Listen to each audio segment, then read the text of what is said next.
حق تعالی جل جلالہ کا بے حد فضل اور احسان ہے، جنہوں نے محض اپنے کرم اور فضل کرم سے ہمیں اپنے گھر میں جمعۃ المبارک کی اس مبارک مجلس میں حاضری کی توفیق عطا فرمائی۔ اللہ اس کو قبول فرما لے۔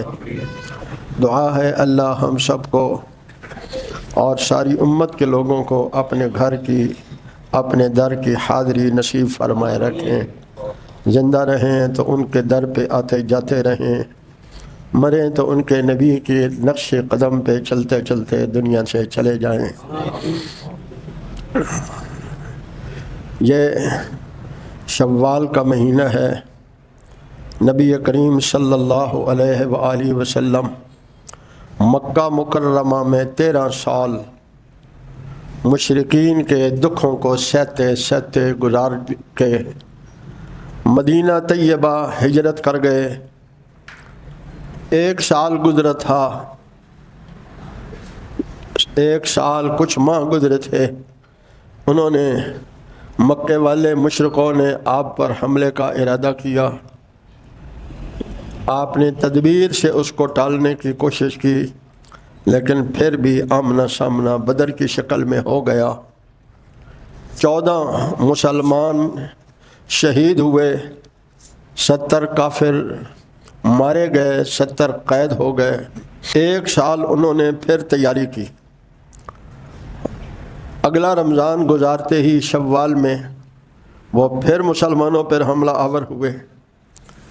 ایک بات بہت اچھی طرح ذہن میں رکھیں، ہمارے کچھ نوجوان اپنے آپ کو پڑھا لکھا کہنے والے، وہ بہت جلد یہود نصارہ کے پراپیگنڈے سے متاثر ہو جاتے ہیں اور وہ کہتے ہیں کہ یہ مسلمان جہاد کرتے ہیں اور یہ دہشت گردی ہے۔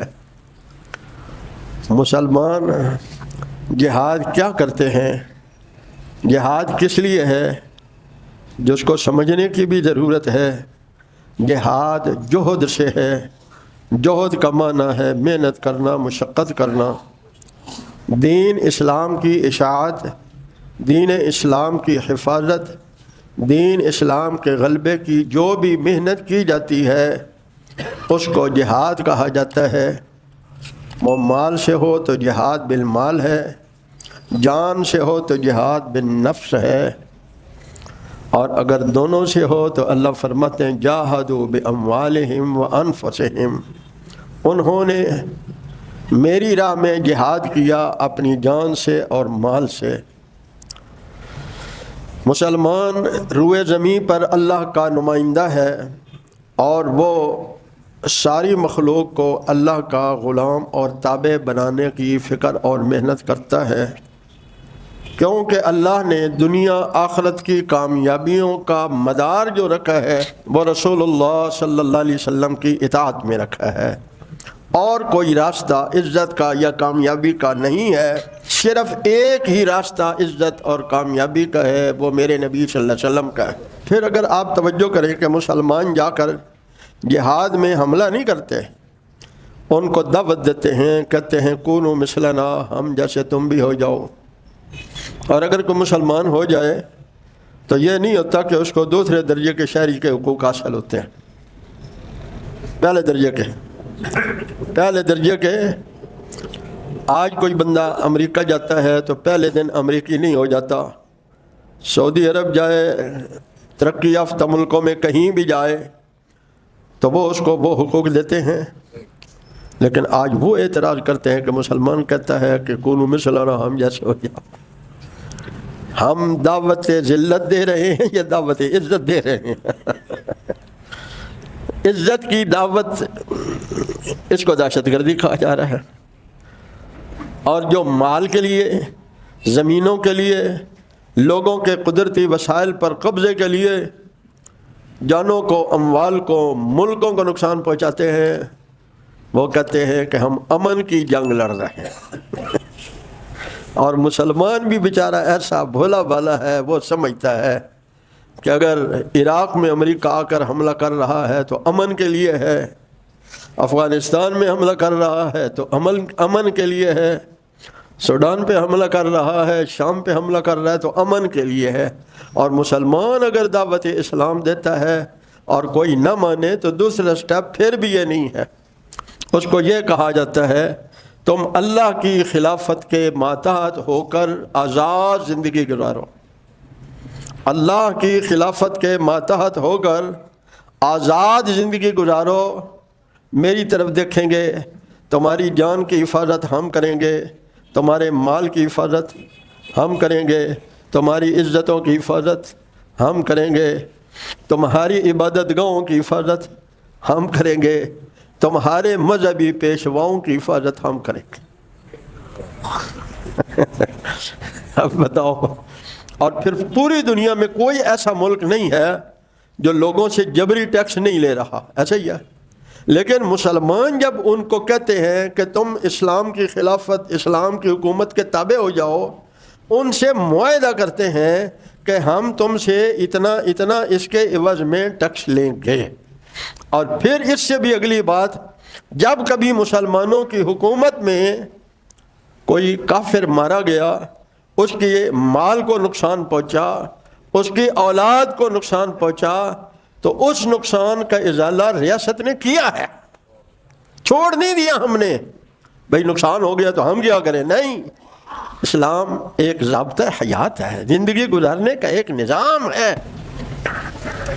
نبی کریم صلی اللہ علیہ وسلم نے جب مکہ مکرمہ میں پناہ دے دی تو کچھ لوگوں نے حضرت خالد بن ولید کا مقابلہ کیا، حضرت خالد کی بات کو ان کو سمجھ نہ آئی، حضرت خالد کو ان کی بات سمجھ نہ آئی، حضرت خالد جوش میں تھے، تلوار چلا دی، کچھ لوگ مارے گئے۔ پیغمبر علیہ الصلوۃ والسلام نے اعلان کیا خالد سے جو ہوا ہے میرا اس سے تعلق نہیں، اور پھر آپ نے، کیونکہ سربراہ تو آپ ہیں، مکے میں ابھی آپ کی حکومت قائم نہیں ہوئی تھی، پیغمبر فاتح بن کے صرف داخل ہوئے ہیں، اور وہ جو لوگ مارے گئے آپ نے ان کا فدیہ ادا کرایا۔ ایسے مذہب کو دنیا کیا کہہ رہی ہے؟ جہاد دہشت گردی ہے۔ پھر اگر کوئی یہ بات بھی نہ مانے، پہلی بات اسلام قبول کر لے، اسلام کی سلطنت کے ماتحت امن کی زندگی قبول کر لے، یہ بھی نہ تسلیم کرے، پھر اسے کہا جاتا ہے پھر تم ہمارے ساتھ لڑائی کے لیے تیار ہو جاؤ۔ یہ بتاؤ، دشمن کو اگر مارنا ہی مقصود ہو تو کہتا ہے تیار ہو جائے، دشمن کو دکھانا مقصود ہے ہم تمہاری طرح کے ہی ہیں، تو انسان تمہاری طرح کے پینے کھانے سونے والے انسان ہیں، لیکن ہم اس اللہ کے نمائندے ہیں جو ساری کائنات کا اکیلا خالق مالک اور رب ہے۔ اور پھر مسلمان جو جہاد کرتے ہیں، اس جہاد میں بھی حضرت ابو بکر صدیق رضی اللہ تعالیٰ عنہ کا وہ لکھا ہوا آج تاریخ ہمارے ہاں بھی نہیں، صرف یورپ کی لائبریریوں میں پڑھ لو، انہوں نے بھی وہ محفوظ کر رکھا ہے کہ حضرت ابو بکر رضی اللہ تعالیٰ عنہ یہ لکھواتے تھے جب تم وہاں جاؤ ان کے بچوں کو قتل نہ کرنا، ان کی عورتوں کو قتل نہ کرنا، ان کے گھروں کو مسمار نہ کرنا، ان کی کھیتیوں کو باغات کو نہ جلانا، ان کے مذہبی پیشواؤں کو قتل نہ کرنا، ان کی عبادت گاہوں کو نہ گرانا۔ تو آپ سوچیں گے پھر لڑائی کس چیز کی ہے؟ بھائی ہماری لڑائی کسی سے پیسے اور دولت کی ہے ہی نہیں، عزت اور وجاہت کی نہیں ہے، ہم تو اللہ اور اس کے رسول صلی اللہ علیہ وسلم کے نمائندے ہیں۔ اللہ اکبر۔ یہی بات جب مسلمانوں نے حبشہ کے بادشاہ کے سامنے رکھی تو وہ حیران رہ گیا اور وہ مسلمان ہو گیا۔ یہی بات جب روم کے بادشاہ کے سامنے رکھی تو روم کے بادشاہ نے بھی اسلام کو قبول کیا، لیکن سلطنت کی وجہ سے وہ پھر گیا۔ تفصیلات بھی نہیں جاتا، 10 سوال تھے جو انہوں نے کیا اور حیران رہ گیا کہ ایسا مذہب بھی دنیا میں ہے۔ تو میرے پیاروں، پہلی بات میں نے یہ عرض کی، جہاد اسلام کا امن کے لیے اور دعوت اسلام کے لیے تیسرا سٹیپ ہے، اور پھر وہ بھی یوں نہیں ہے کہ شب خون مار دیں، رات کو حملہ کر دیں، یہاں سے بیٹھے میزائل چلا دیں، نہیں، بات چیت کریں۔ یہ جو آج ڈائلاگ کی بات کرتے ہیں اپنی بار، اور پھر جب اپنی باری آتی ہے تو کوئی ڈائلاگ نہیں ہے، کوئی مذاکرات نہیں ہے، حملہ کر دیتے ہیں اور کہتے ہیں ہم امن کے لیے، تم جو کرو امن کے لیے ہے، اور اسلام جو امن کی راہ اختیار کرے وہ تمہیں دہشت گردی نظر آتی ہے۔ اللہ اکبر۔ آپ کو یہ اطمینان ہونا چاہیے اسلام امن کا مذہب ہے، اس سے اچھا امن کا مذہب دنیا میں نہیں ہے، ہو سکتا بھی نہیں ہے، ہو سکتا بھی نہیں ہے۔ یہی غزوہ احد، اسی غزوہ احد میں حضرت ابو دجانہ رضی اللہ تعالیٰ عنہ کے ہاتھ میں حضور کی تلوار ہے۔ لمبا کے اختصار سے عرض کرتا ہوں، اور حضور کی تلوار ہاتھ میں لے کر ایک عجیب ان کے اندر جذبہ تھا، سرخ پٹی باندھ لی اور اکڑ کے چل رہے ہیں کہ آج رسول اللہ کی تلوار سے دشمنوں کا مقابلہ کرو گا۔ دشمن کس کے تھے؟ رسول اللہ کے تھے، اپنے دشمن نہیں تھے۔ ہم تو اپنے دشمنوں سے لڑتے ہیں، حضور کے دشمنوں سے ہماری کوئی دشمنی نہیں ہے۔ اللہ ہمارے حال پر رحم فرمائے، ہمیں ایمان کی وہ لذت نصیب فرما دیں، ایمان کی وہ لذت نصیب فرما دیں جو حضور نے تربیت سے صحابہ کو عطا فرمائی۔ اللہ اکبر۔ تو تلوار لیے صفوں کو چیرتے ہوئے جو سامنے آتا اسے ڈھیر کرتے جا رہے تھے، اچانک ابو جہل کی بیوی ہندہ سامنے آ گئی، تلوار اٹھی ہوئی ہے، اور یہ وہی ہندہ ہے جس نے حضرت حمزہ رضی اللہ تعالیٰ عنہ کا سینہ چیر کر دل نکالا، چبایا، ٹکڑے کیا، اور یہ گرم جنگ سے پہلے سارا کچھ ہو چکا تھا، وہی ہندہ سامنے آ رہی ہے۔ حضرت ابو دجانہ کہتے ہیں کہ تلوار اٹھی ہوئی تھی، دل میں خیال آیا تلوار میری نہیں ہے، رسول اللہ کی ہے، کسی عورت پر نہیں چلا سکتا، چھوڑ دیا۔ مقابلے میں ہے، مقابلے میں ہے، جنگ میں شریک ہے، اور ابھی بھی ہم دہشت گرد ہیں، اور تم ہماری مسلمان بہنوں کو، بیٹیوں کو اٹھا کر ریپ کر کے ویڈیو بھیجو اور تم امن والے ہو، اور ہم تمہاری مقابلے میں آنے والی عورتوں پر تلوار بھی نہ چلائیں، ہم دہشت گرد ہیں۔ کیا پیمانے ہیں!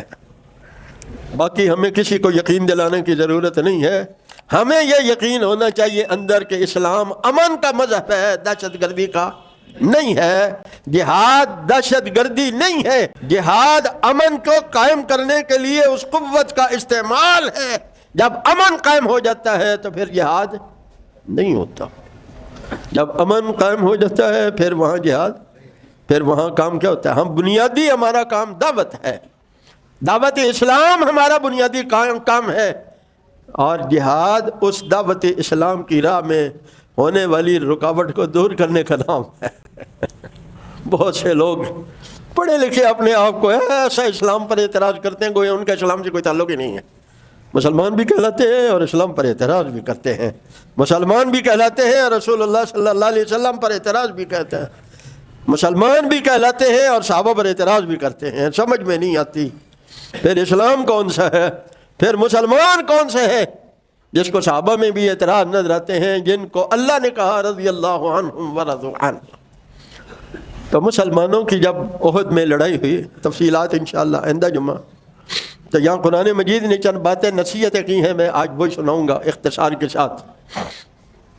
مسلمانوں کو اول فتح ہوئی، اور آپ صلی اللہ علیہ وسلم نے ایک پہاڑ کو پیچھے اوٹ میں لے کر مقابلہ کیا، اور اس کے اوپر حضرت عبداللہ بن جبیر رضی اللہ تعالیٰ عنہ کی سربراہی میں 50 تیر انداز کھڑے کیے کہ تم نے یہاں سے نہیں ہلنا کہ پیچھے سے کافر حملہ آور نہ ہو جائے۔ جب مسلمانوں کو فتح ہو گئی اور کافر بھاگے تو دائیں بائیں پہاڑ کے ساتھ ساتھ بھاگ رہے تھے، تو وہ بھاگے جا رہے تھے، تو انہوں نے سوچا اب تو لڑائی ختم ہو گئی، کافر بھاگ گئے، یہ وہاں سے ہٹے، اور کافروں نے آ کر پہاڑ کے پیچھے جب دیکھا مشرکوں نے کہ پیچھے جگہ خالی ہے، وہ پہاڑ سے چڑھے اور 5 7 اور 10 بندوں کے قریب مسلمان تھے، ان کو شہید کیا، اور پیچھے سے مسلمانوں پر، بے خبر مسلمانوں پر حملہ کیا۔ اس وقت اچانک خوشی کی حالت میں، فتح کی حالت میں حملہ ہو جائے تو انسان ہے کیا بیتتی ہے، کوئی ادھر بھاگ رہا ہے، کوئی ادھر بھاگ رہا ہے۔ اللہ اکبر۔ پیغمبر علیہ الصلوۃ والسلام سب سے پہلے ٹارگٹ تھے، لیکن حضور نے ایک قدم بھی خوف سے دائیں بائیں نہیں کیا۔ اللہ اکبر. 70 مسلمان شہید ہوئے. غم تو ہوتا ہے. رب العالمین نے پہلے جواب دیا. منافقوں نے کہا تھا کہ اگر ہماری بات مان لیتے تو یہ بندے شہید نہ ہوتے. اللہ تعالیٰ نے فرمایا موت اور زندگی لڑائی میں جہاد میں نہیں ہے. موت اور زندگی کس کے ہاتھ میں ہے؟ زور سے. موت اور زندگی کس کے ہاتھ میں ہے؟ اور عزت اور ذلت کس کے ہاتھ میں ہے؟ نفع نقصان کس کے ہاتھ میں ہے؟ ساری کائنات کی روزیاں کس کے ہاتھ میں ہے؟ اللہ چاہے تو مخلوق آپ کو نفع اور نقصان دے سکتے ہیں. اللہ نہ چاہے تو نہ نفع پہنچا سکتے ہیں نہ نقصان پہنچا سکتے ہیں. ساری کائنات کا کفر مل کر بھی ایک بندے کو بھی اللہ نہ چاہے تو نقصان نہیں پہنچا سکتے. اپنا ایمان پختہ رکھیں, یقین پختہ رکھیں. حالات سے متاثر نہیں ہوتے. حالات سے متاثر نہ ہو. کیوں؟ ہم حالات پر چلنے والے نہیں ہیں, ہم تو مصطفیٰ کریم کے پیچھے چلنے والے ہیں. حالات کیسے ہوں, حالات کیسے ہی ہوں, ہماری منزل ہمارا راستہ رسول اللہ صلی اللہ علیہ وسلم کے پیچھے چلنا ہے. کسی کو کامیابی نظر آئے پھر بھی ہم حضور کے پیچھے چلیں گے. کسی کو اشکال ہو پھر بھی ہم تو حضور کے پیچھے چلیں گے. ہم دنیا کے نفع کے لیے نہیں, دنیا کے نقصان سے بچاؤ کے لیے نہیں. ہم یہ سمجھتے ہیں کامیابی ہے ہی وہی جو رسول اللہ صلی اللہ علیہ وسلم کے پیچھے چل کر ہے, اور کامیابی کا کوئی راستہ دروازہ نہیں ہے. جب پریشانی ہوئی تو رب العالمین نے پہلی بات فرمائی موت زندگی اللہ کے ہاتھ میں ہے. اور دوسری بات فرمائی تو تم کہتے ہو یہ ہمارے پاس ہوتے تو موت نہ ہوتی. اور انہوں نے منت مانی تھی شہادت کی مجھ سے, یا اللہ ہمیں بدر میں ہم شریک نہیں ہو سکے تھے اور بدر میں لڑنے کا مزہ بھی نہیں آیا تھا. یا اللہ ہم تجھ سے مانگتے ہیں آج آپ نے ہمیں کفر کے مقابلے میں توفیق دی ہے, تو پھر ہم چاہتے ہیں آپ کی راہ میں جام شہادت نوش کریں. انہوں نے مجھ سے شہادت مانگی تھی, میں نے تو ان کی منت پوری کی ہے, تمہیں رونے کی کیا ضرورت ہے. اور اس سے اگلی عجیب بات فرمائی, تمہیں پتہ نہیں ہے ابھی بہت سارے ہیں جنہوں نے منت مان رکھی ہے. کس کی منت مانی ہے؟ بولتے نہیں. کس کی منت مانی ہے؟ شہادت کی منت مان رکھی ہے, شہادت کی درخواست دے رکھی ہے. اور انہوں نے ان 70 کو شہید ہوتے ہوئے اور 70 کو زخمی ہوتے ہوئے رسول اللہ کو زخمی ہوتے ہوئے دیکھ کر نیتیں نہیں بدلی. وما بدلوا تبدیلا ومنہم من ينتظر, ابھی بھی وہ تمنا شہادت لیے ہوئے شہادت کا انتظار کر رہے ہیں. اور تیسری بات عام مسلمانوں سے کہیں, میں وہ ترجمہ عرض کیے دیتا ہوں. اعوذ باللہ من الشیطان الرجیم ولا تہنوا ولا تحزنوا, سست بھی نہ ہو اور غمگین بھی نہ ہو جاؤ.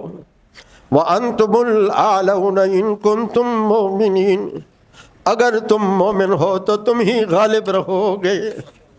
ان یمسسکم قرح فقد مس القوم قرح مثلہ, اگر تمہیں زخم لگا ہے 70 تمہارے شہید ہوئے ہیں تو کل ان کے بھی تو تمہارے ہاتھوں 70 مارے گئے تھے. وَتِلْكَ الْأَيَّامُ نُدَاوِلُهَا بَيْنَ النَّاسِ, یہ لوگوں کے درمیان ہم دنوں کا عدل بدل کرتے رہتے ہیں. یہ دنوں کا عدل بدل ہوتا رہتا ہے, لیکن ذہنی غلامی نہیں ہونی چاہیے, ذہنی پستی. ہاں آج ہم ذہنی غلام ہو گئے ہیں. ہم سمجھتے ہیں امریکہ کے راستے پہ چلیں گے تو عزت ہوگی, غالب آ جائیں گے. ہم اپنی تاریخ سے نا واقف ہیں. ہمیں دنیا میں جب سے زمین و آسمان بنے ہیں کسی قوم نے 1000 سال تک بین الاقوامی حکومت نہیں کی, صرف ہم مسلمان ہیں. اور آج کا نوجوان کہتا ہے مسلمانوں نے کیا کیا ہے. مسلمانوں نے ترقی نہیں کی.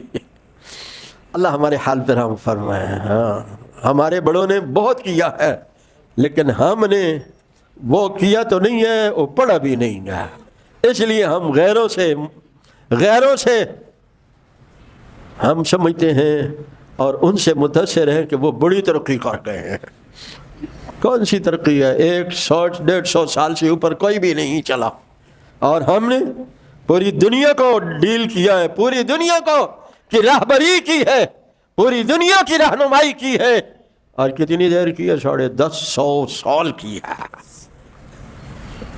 یہ نوجوانوں کو بتاؤ، کبھی موسیٰ علیہ السلام کی تاریخ بھی پڑھا کرو، صرف ٹی وی اور واٹس ایپ پہ جو کچھ ہوتا ہے اس سے متاثر ہو جاتے ہیں۔ اپنے باپ دادا کی تاریخ پڑھو، انہوں نے کر دیتی ہے، تو لائبریریاں بھی تو ہے نا، خریدو۔ باقی ساری کتابیں خریدتے ہیں، تاریخ اسلام کیوں نہیں خریدتے؟ خریدیں، پڑھیں، پتہ چلے کہ تیرے باپ اجداد کتنے عظیم لوگ تھے۔ حضرت خالد مقابلے میں 10,000 ہیں۔ حضرت خالد سے کہا کتنے بندے چاہیے؟ انہوں نے کہا بندے تھے کوئی کلہ ہی میں کافی ہیں، ویسے برکت واسطے ایک جماعت پڑھا دیا۔ کبھی بھی امریکہ نے پوری دنیا میں اکیلے کہیں حملہ نہیں کیا، اتنے سارے نہتے افغانوں پر بھی 43 ملک لے کر آگے۔